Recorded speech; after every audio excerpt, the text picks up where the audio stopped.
Good morning বন্ধুরা, সকাল সকাল তারা আমার আশীর্বাদে তোমাদের দিনটা খুব ভালো কাটুক। তো আমি ব্রেকফাস্ট বানাতে চলে এসেছি। তো এখানে আমি তেল বসিয়ে দিয়েছি। এখানে আমি নিয়েছি 5 ফোড়ন আর শুকনো লঙ্কা। এখানে আমি কেটেছি কুমড়ো, একটুখানি লাউ ছিল, লাউটা শক্ত হয়ে যাচ্ছিলো, তো ওটাও ওই কুমড়োর সাথে নিয়ে নিয়েছি। তো আজকে বানাবো কুমড়োটা ভাজি করব ওই 5 ফোড়ন শুকনো লঙ্কা দিয়ে, আর করব আমি হচ্ছে রুটি। আর দেখি কি বানাই, যাই কিছু ব্রেকফাস্টে করি না কেন সবটাই তোমাদের জানাবো, যেহেতু রোজ আমি জানাই ব্রেকফাস্টে কী করছি, লাঞ্চে কী করছি। আটা আমার মাখা হয়ে গেছে বন্ধুরা, আটা মেখে নিয়েছি। এখানে আমি চা বসিয়ে দিয়েছি, দুধটা জাল দিয়ে তারপর চা করব। ওখানে আমার ভাজাটাও বসিয়ে দিয়েছি, এতে কিছুই দিইনি, 5 ফোড়ন আর শুকনো লঙ্কা দিয়েছি আর থোড়া সা নমক দিয়েছি, বাস আর কুছ নেই ডালা। রুটি করা স্টার্ট করে দিয়েছি বন্ধুরা। আমি এখানে রুটিগুলো করে নিই।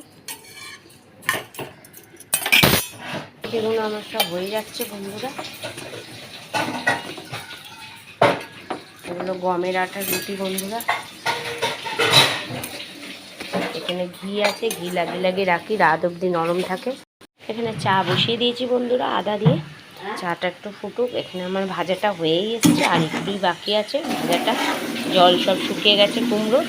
এবারে এটা একটু ভাজা ভাজা হলেই নামিয়ে নেবো। এখানে আমার রুটি হয়ে গেছে। দুজন একটু একটু কর্নফ্লেক্স খাবে, তাদের জন্য কর্নফ্লেক্স ভিজিয়ে দিয়েছি, আর বাকিজন রুটি খাবে।